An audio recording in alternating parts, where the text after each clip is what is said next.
As a trophy hunter, one of the rarest things happened to me when I was playing The Thing Remastered on PS5, as I managed to get the Platinum Trophy in a single playthrough by simply just playing the game casually without ever looking at any trophy guides, which shockingly meant that I found all of the missable trophies and somehow managed to gather all of the collectibles, of which there were 2 types, all by myself. Seriously, I got all of the collectibles in a game without ever using a video or text guide. How mad is that?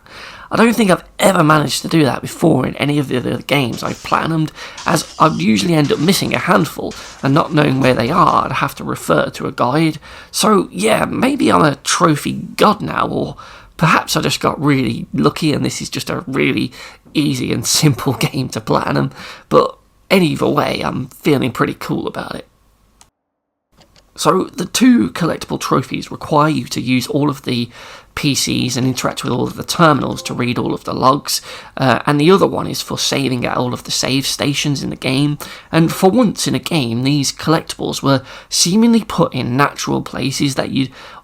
easily go to when just playing through the game, and I never really had to go out of my way looking for any sneaky places that the devs had hidden them in, as most were just on tables or crates in the corners of the rooms, and items like paper would light up, making them really easy to spot. I think a part of why I got them all was due to the fact that one of the collectibles were those save stations, so they were always something I was on the lookout for anyway, in order to save my progress. The other thing I think helps is the simplicity of the level design, as this is a PS2 era game, so it's pretty linear to complete, and the environments were mostly office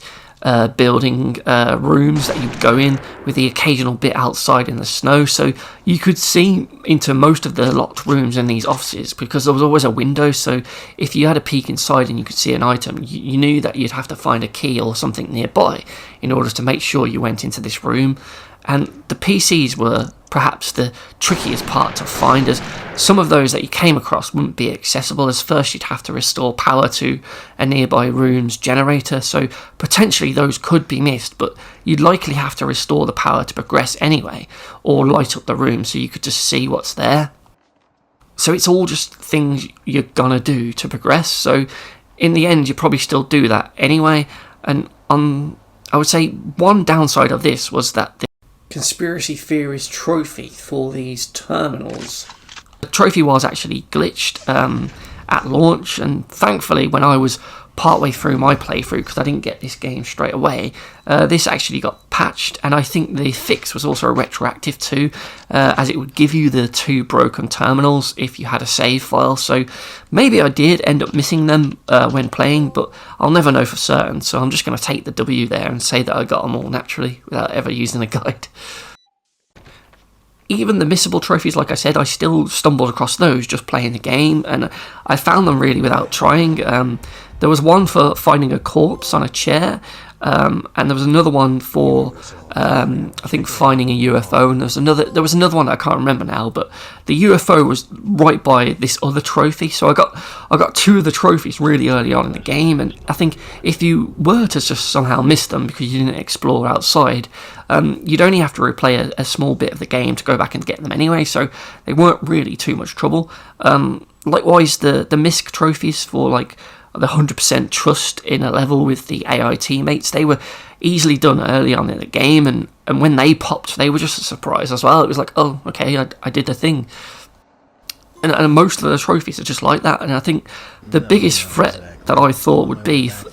trophy-wise was the one for not letting someone reach maximum freak-out level, because if the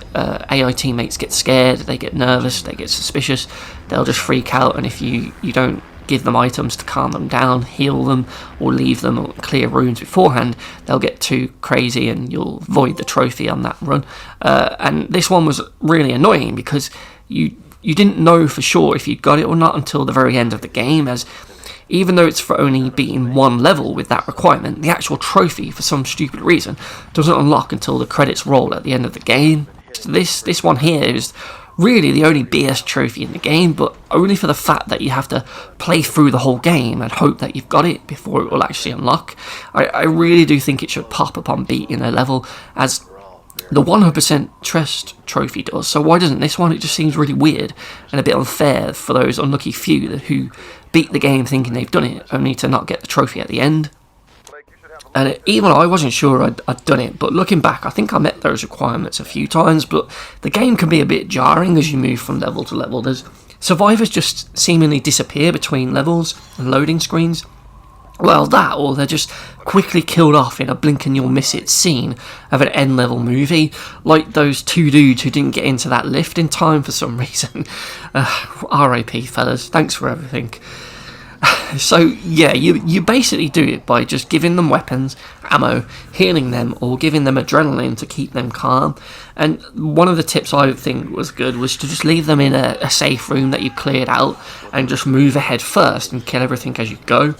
That way they won't get freaked out by being attacked. They'll just get a bit scared if they see dead things on the floor as they go through, but you'll run through the level quickly, so it won't be too bad. But honestly, I think you'll just get this by simply playing it normally. You won't really have to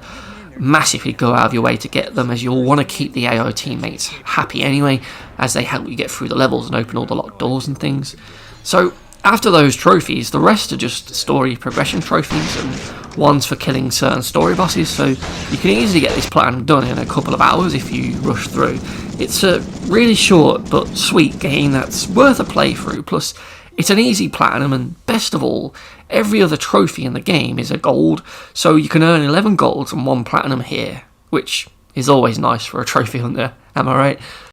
So amazingly, for once, we have a game with actually good collectibles that aren't in BS places that you'd never think to look for.